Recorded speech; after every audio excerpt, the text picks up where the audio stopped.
제7과 우리 오동사의 현재 중간태 및 수동태 직설법에 대해서 공부해 보도록 하겠습니다. 우리가 앞서서 이 동사에 대해서 이미 개괄적인 정보와 그런 내용을 공부했기 때문에 우리가 그 틀 안에서 이 부분을 공부하면 되겠는데요. 우리가 그 앞선 내용에서는 현재 능동태 직설법, 이제 단복수 1, 2, 3인칭 이렇게 공부를 했는데 우리가 이 나머지 틀은 다 놔두고요. 이제 능동태 부분을 이제 우리가 중간태 형태와 수동태형으로 나누어서 우리가 어떻게 이 동사가 활용되는지를 한번 이 시간에 공부해 보도록 하겠습니다. 우리 91쪽 화면에 나오는 부분 우리 읽어가면서 한번 공부해 보도록 하겠습니다.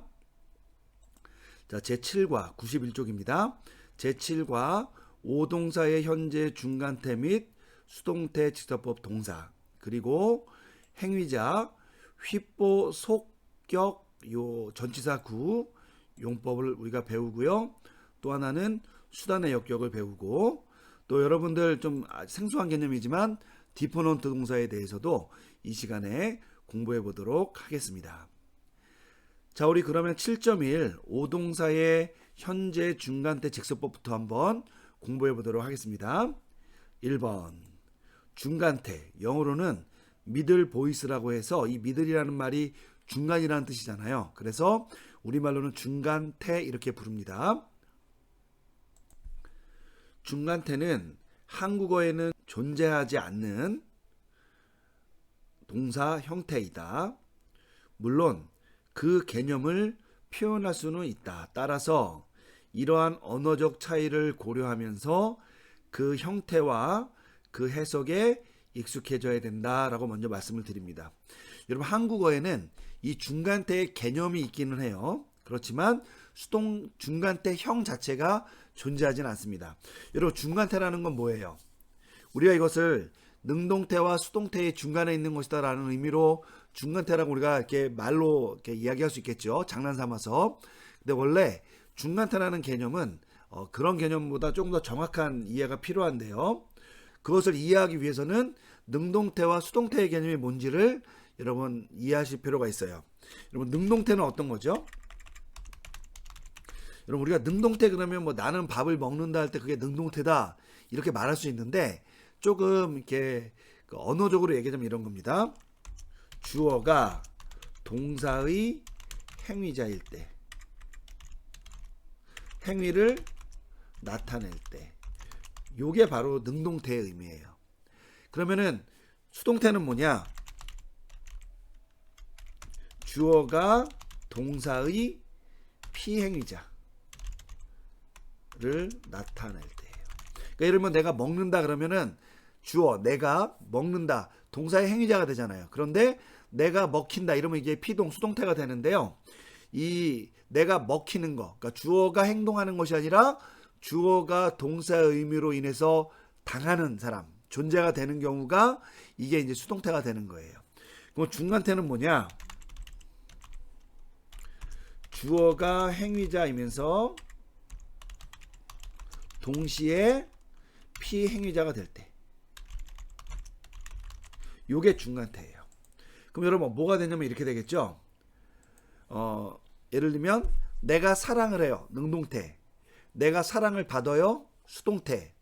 자, 그러면 이걸 가지고, 이런 개념을 가지고 주어가 사랑한다는 행위를 하면서도 동시에 그 사랑을 받는 대상이 돼야 돼요. 그럼 뭐가 되냐면 나는 사랑한다. 사랑받는 자가 누구냐? 나 자신이죠. 그러니까 이렇게 말하면 됩니다. 내가 내 자신을 사랑한다. 이렇게 되면 사랑하는 사람도 나고 사랑받는 사람도 나잖아요. 자, 요게 바로 중간태의 개념이라는 거예요. 물론 중간태의 개념은 이거보다 훨씬 더 많은 의미가 있어요, 여러분. 나중에 우리가 중급문법 혹은 이제 고급문법에 가게 되면 이 중간태에 대해서 깊이 다룰 일이 있을 수 있습니다. 그때 가서 여러분이 추가적으로 배우겠지만, 이 중간태의 가장 기본적인 내용은 뭐냐면은 주어가 행위자이면서 동시에 그 행위의 피행위자, 그 행위를 받는 사람이어야 된다는 거예요. 우리말로 표현할 수 있는 방법은 뭐밖에 없냐면 제기대명사를 써서 나는 내 자신을 사랑한다 이렇게 써야 된다는 거예요. 자, 그럼 여러분 이게 이제 중간태의 개념이죠. 하지만 동사 자체는 어때요? 그죠? 우리가 나는 내 자신을 사랑한다 할 때 그냥 사랑한다라는 동사 자체는 수동태 사랑받는다 라는 것이 바뀌는 것처럼 바뀌지는 않죠. 그래서 우리말은 중간태의 개념을 표현할 수는 있지만 동사의 형태가 능동태와 수동태처럼 구분되지 않고 제기대명사를 써서 중간태의 개념을 쓴다라는 거예요. 그러니까 여러분 우리말로는 이 능동태와 중간태 형태가 구분이 안 되는 거죠. 하지만 헬러어는 있잖아요. 중간태가 이제 독립적인 형태를 가지고 있다라는 것을 이제 언급하는 겁니다. 그래서 우리가 우리말에서는 표현이 되지 않지만 구분이 되지 않지만 헬러어에서는 중간태의 개념을 전달하는 중간태 형태가 독립적으로 존재하기 때문에 우리가 그것을 습득해서 문장 해석에 적용을 해야 된다 이렇게 말씀을 드리는 겁니다. 근데 우리말에도 있잖아요. 여담이지만 제기대명사를 꼭 쓰지 않고도 중간태의 의미를 나타낼 수 있는 동사가 있어요. 자, 여러분 이거죠. 내가 세수한다. 그러게 되면은 세수하는 사람도 나고 세수 받는 사람도 나잖아요. 그죠? 그러니까 꼭 나는 나를 세수한다 이렇게 쓰지 않아도 되잖아요. 그죠? 내가 세수한다 하면 이게 중간태 개념이 되니까 이렇게 표현할 수 있다라고 제가 말씀을 드렸었죠. 그죠? 그러니까 그렇게 사용될 수도 있지만 이 경우에도 동사형 자체는 뭐예요? 능동태형으로 그냥 갖고 있죠. 개념이 그냥 중간태형이라는 겁니다. 그래서 우리말과 헬러어의 어떤 기본적인 이 어휘 구조나 어휘 형성에 대한 이 부분이 좀 차이가 난다는 점을 염두에 두면서 쓰면 되겠습니다. 자, 2번 한번 볼게요. 현재 시제에서 중간태형은 수동태형과 어형이 동일합니다. 그래서 이것 때문에 일반적으로 형태를 함께 암기하지만 그 의미에는 확연히 차이가 있기에 이 둘을 구분하기 위해 노력을 많이 해야 됩니다. 그러니까 외형적으로는 동일해요. 그러니까 외울 때 쉽죠. 하지만 중간태냐 수동태냐에 따라서 의미가 다르죠. 예를 들면 내가 사랑받는다 그러면 수동태지만 내가 내 자신을 사랑한다 그러면 이것은 중간태가 되잖아요. 우리말에서. 자, 의미가 완전히 다르잖아요. 그러니까 이것처럼 이제 이 헬러어도 중간태와 수동태형이 의미가 완전히 다른데 외형적으로는 동일하기 때문에 주의를 해야 된다 이렇게 말씀을 드리는 겁니다. 다만 성경 헬러어는 중간태형보다 수동태형이 더 빈번하게 사용되기 때문에 성경의 내용도 일부 관계되기도 하고요. 이미 이제 이 꼬인의 헬러어 시대에 왔을 때에는 중간태형이 많이 선호되지 않았다고 합니다. 그냥 능동태형을 써서 제기대명사를 사용하는 경우가 이제 많이 늘어났다 이렇게 보시면 될 것 같아요. 일반적으로 수동태로 해석하는 것을 시도한 후에 문맥을 고려해 중간태의 가능성을 따져보는 것이 일반적인 해석적 관례입니다. 하지만 이렇기 때문에 중간태로 의심이 되거나 중간태로 해석될 수 있는 부분이 굉장히 비중이 높게 이해가 돼야 된다는 점도 여러분이 기억하실 필요가 있겠습니다. 자, 우리 그러면 7.1.1 현재 중간태 직설법 형태를 한번 공부해 보고 내용을 살펴보도록 하겠습니다. 자, 우선은 현재 중간태 직설법인데 얘도 어쨌든 현재형이잖아요. 그래서 어간은 이제 류어 동사의 류를 이제 사용하고요. 다만 이제 여기 보면은 우리 오가 나왔잖아요. 익숙한 오. 자, 이게 기본형인데 어쨌든 이 오는 이제 능동태형의 어미이기도 하죠. 그래서 우리가 이 능동태 어미가 아니라 이제 중간태 어미 형태를 이제 넣어서 활용해야 되기 때문에 우리가 그 어미가 이제 변경된다고 여러분 염두에 두시고 뭐 이렇게 한번 따라 읽어보면 좋을 것 같습니다. 한번 읽어보겠습니다.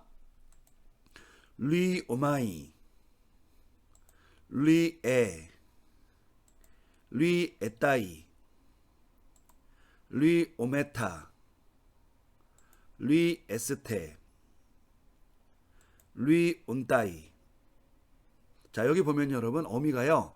우리가 능동태에서는 오, 에이스, 에이, 오멘, 에떼, 우시였는데 이 경우에는 뭐로 바뀌었냐면 어미 한번 따라해 보겠습니다.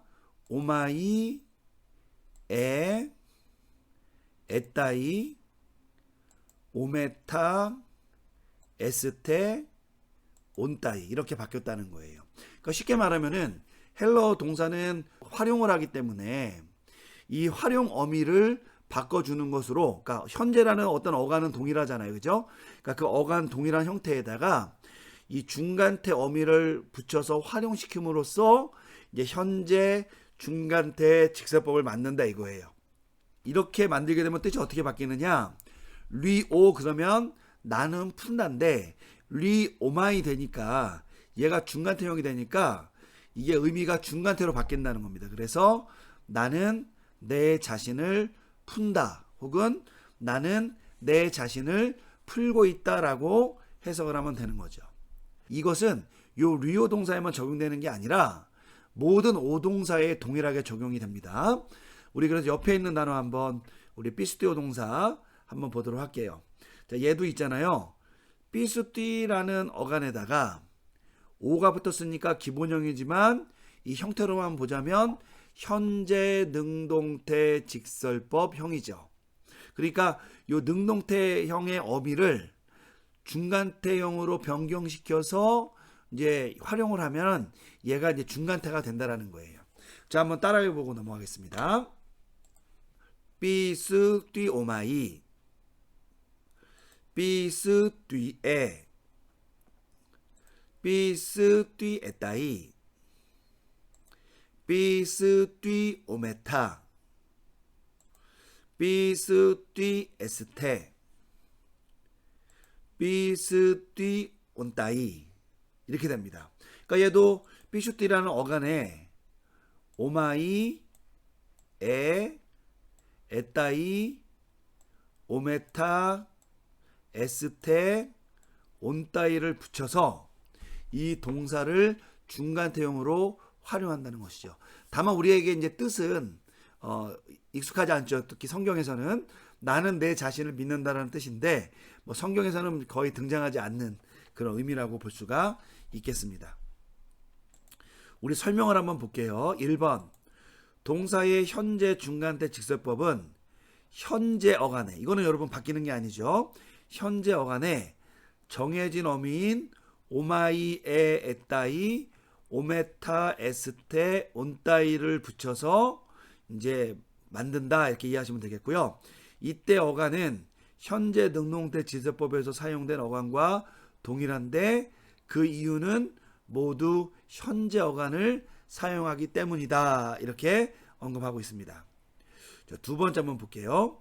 중간태는 동사의 주어가 행위자이면서 동시에 동사의 대상이 되기 때문에 제기대명사 누구누구 자신이거나 제기대명사 누구누구 자신이나 스스로, 그러니까 요 둘 중에 하나 이런 표현들을 첨가해서 이제 번역을 해야 됩니다.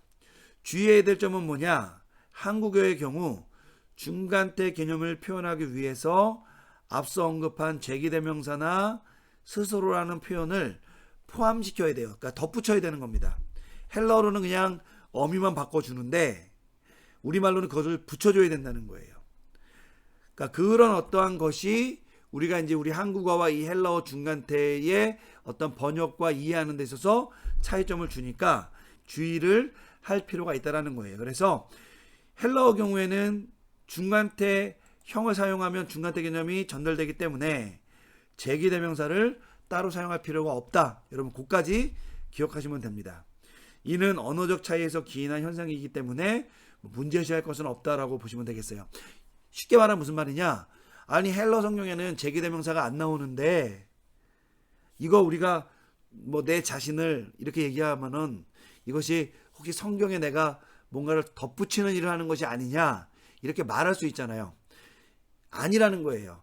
헬러 본문에 여러분이 제기대명사를 배워서 붙이면 덧붙이는 거지만 한국어로 번역할 때의 그런 개념이 생기는 거는 의미를 더 정확하게 하기 위해서 이야기를 하는 것이지 본문 자체를 변개하는 게 아니죠. 변형시키는 게 아니라는 거예요. 이제 나쁘게 말하면 그걸 변개다 이렇게 악의적으로 얘기하는 분들도 있는데 어쨌든 본문을 변형시키는 것은 아니라는 겁니다. 그래서 이거는 언어의 차이에서 기인하는 거니까 여러분들이 정확하게 번역하는 데에 초점을 두는 것이 굉장히 중요하다 말씀을 드리겠습니다. 자, 우리 그러면 분해하는 부분을 한번 살펴보도록 하겠습니다. 우리 단어가 몇 개 나오는데요. 우리 한번 살펴볼게요. 우선은 리에따이입니다. 자, 그럼 여러분 리에따이를 딱 보고 만약에 아이 여성 복수 주격 이렇게 해도 훌륭하지만 이제 여러분 그러면은 이제 훌륭하긴 훌륭하지만 틀린 거죠. 그래서 이 리에따이 할 때 이게 리오 동사에서 왔다라는 걸 직감을 할 수가 있어야 돼요. 이제 기본적인 어휘를 잘 외우셔서 그리고 나서 리라는 현재 어간에다가 어미가 붙어서 활용된 형태구나라고 하니까 우리 머릿속에 이제 두 가지가 떠올라야 돼요. 하나는 능동태어미, 하나는 중간태어미. 자, 그래서 한번 요거는 능동태는 아니죠. 자, 한번 따라 읽어보면 우리 92쪽에 있는 요 부분 여러분 한번 읽어보면서 눈으로 힐끗힐끗 보면서 따라해도 됩니다. 자, 한번 제가 해볼게요. 오마이 에따이 오메타 에스테 온따이 이렇게 되죠. 이게 현재 중간태 직설법 어미예요. 근데 여기 뭐가 나왔어요? 에따이가 나왔죠. 여러분 에따이가 나왔으니까 얘는 리오 동사. 여러분 기본형은 항상 현재 능동태 직설법 단수 1인칭 형태라고 이해하시면 돼요. 나중에 조금 다르게 논의할 것은 있지만 지금은 그렇습니다. 자, 그러면 이 리오가 기본형이니까 뜻은 풀다고요. 그럼 이렇게 분해해야 돼요. 리오 동사에 현재 중간태 직설법 단수 3인칭 이렇게 분해하시면 되는 거예요. 밑에 나오는 리 에스테 같은 경우도요. 요게 리라는 동사 어간에 현재 어간에다가 에스테가 붙었으니까 오마이에 에따이 오메타 에스테 온따이에서 얘가 리오 동사의 현재 중간태 직설법 복수 2인칭이다. 이렇게 분해하시면 된다는 겁니다. 이게 여러분 다른 동사 있죠. 밑에 나오는 삐스튀 오메타 그리고 삐스튀 온따이 여기도 다 적용이 되고요. 오메타 그러면은 복수 1인칭이고 온따이 그러면 복수 3인칭이니까 각각이 삐스튀오 동사의 현재 중간태 직설법 복수 1인칭 그리고 현재 중간태 직설법 복수 3인칭이라고 번역을 하고 우리가 이것을 해석할 때에는 그러니까 이렇게 분해를 하고 우리가 이것을 해석할 때에는 그 자신을 우리 자신을 너희 자신을 그 자신들을 이런 식으로 이제 그 적절한 제기대명사를 선택해서 여기에 넣어서 이제 번역을 하면 된다라고 말씀을 드리는 거예요. 여러분 이렇게 중간태를 우리가 이제 공부를 했는데 우리 앞서 말씀드렸지만 이 중간태가 사실은 수동태 형태와 외형적으로 동일합니다. 어형 변화가요. 그래서 여러분들이 이제 중간태를 잘 외워놓으면 수동태를 쉽게 배울 수 있는데 어쨌든 중간태 형태는 그것이 중간태로 분해가 되게 되면 의미는 수동태랑은 많이 다르고 비록 많이 등장하지는 않지만 등장할 경우에는 우리가 관심을 좀 가져야 되는 그런 어형이다라고 여러분이 기억하시고 접근하시면 될 것 같아요.